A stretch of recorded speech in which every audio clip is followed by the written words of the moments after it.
Evening everyone, CJ Peaceful. I just wanted to give everyone an update. My SBB Dry Cell, I think you'll notice in my last video concerning the dry cell,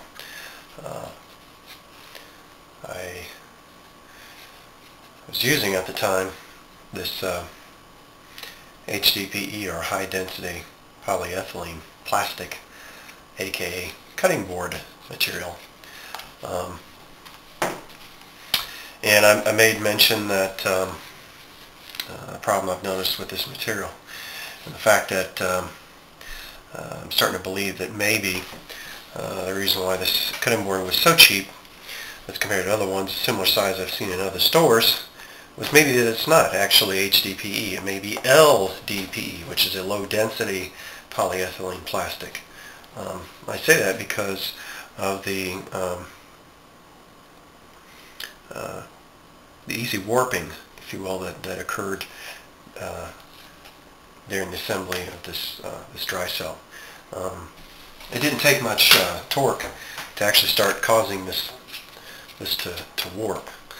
This is a little stiff now. It's been outside of my garage, so it's a little cool.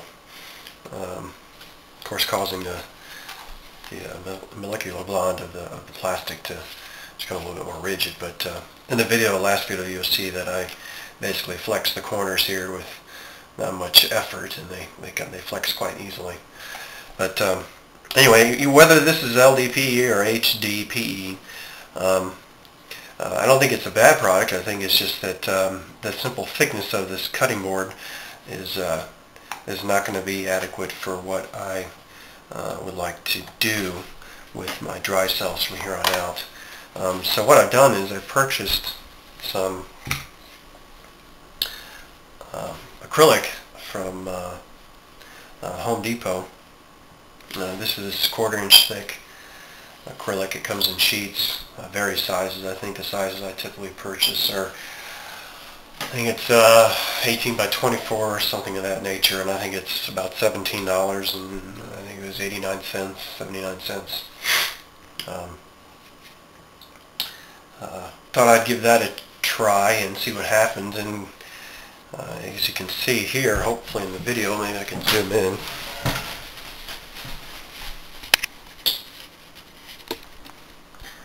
Yeah, there we go. As you can see right in here, there's some issues on this front plate with the acrylic flexing. I kind of had a feeling that this would happen, but thought I'd give it a try over this material. This actually flexed quite a bit more after I torqued down the nuts on the fasteners here. Because you didn't see my last video, but after I shut it off, I had noticed a leak, and of course I went through and I torqued down all eight nuts, and that created quite a bit of flexing on this material. Now, what I could have done is to avoid probably a lot of this flexing here and still stay with the 1/4 inch. I probably could have drilled holes, through my stainless steel plates, like I think most people do. But that takes away from a lot of available material as far as exposed plate surface area, and quite honestly, that can get kind of expensive. There really is no other advantage that I can see in doing that other than it creates a nice stacked, if you will, or assembled dry cell. If you're spacing, your edge distance, meaning the distance from, say, the edge of this plate to the center of your fastener, is calculated correctly, you can do exactly what I've done here. And of course the spacing is accurate throughout. You can do exactly what I've done here and have a very nice dry cell with no leaks. But anyway, like I said, this started warping here, and so what I did on the back side is, as you can see, I went ahead and glued another piece of acrylic to this, and that pretty much eliminated that warping, that distortion. So with that, I decided to continue working on this cell and quickly ran into the problem with how to attach my inlet and outlet ports. I have quite a bit of, or a fairly large set of taps that I use for, of course, various applications, and I noticed quite quickly that I did not have the appropriate tap for my fittings, and I think I'm going to start going with these plastic fittings, nylon fittings. And I couldn't get one close enough thread-wise to properly mount this to the acrylic. And so what I did is, as you can see, I used the super glue in this case, which actually worked quite well. But once there is a small leak, or once there is you form a leak at the connection here, the very strong base that we're using as electrolyte quickly begins to eat away at the glue, the super glue, and before you know it, you lose your connection quite quickly. So do not use this if you're going to do something similar to that I did here. I think what I'm going to do is invest a few more dollars and find the appropriate tap. That way I can drill and tap this my acrylic sheets from here on out, and this would allow me to properly thread and attach a connection such as this with the threads, of course, attached to it.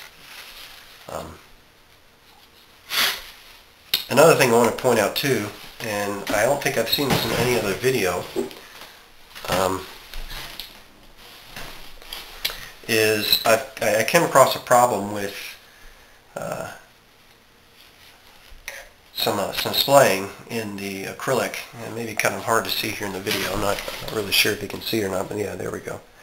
Right there, we've got some spalling, if you will. And what that is when I originally attached the fasteners, it was a metal to plastic contact, which by default, my background, I should have known better. But I guess I was in just a bit of a hurry, and I did not isolate the two. And what that did was, after I let this sit for about 24 hours or so, let it circulate and percolate, if you will, for about 24 hours in my garage. I came back a little bit, came back after 24-hour period or so, and I noticed this cracking. And it's not due to the wrong size clear holes, and then simply trying to force the fastener through the hole and then torquing it down too much. It's simply because I was using a very dense material against a not so dense material, and trying to create enough torque between the two to provide a watertight, airtight seal for the dry cell. And what the result was, of course, was this spalling, this cracking. So what I've done is, to prevent any further cracking, I've incorporated a nylon washer which sits between the acrylic sheet and this steel washer, which will, in the future, if I remember to do it, prevent any of this type of cracking. Anyway, I just wanted to go over a few updates, like I said, on this SBB Dry Cell. This does run quite nice. Got some more work to do on it, obviously, but I think I'm getting there.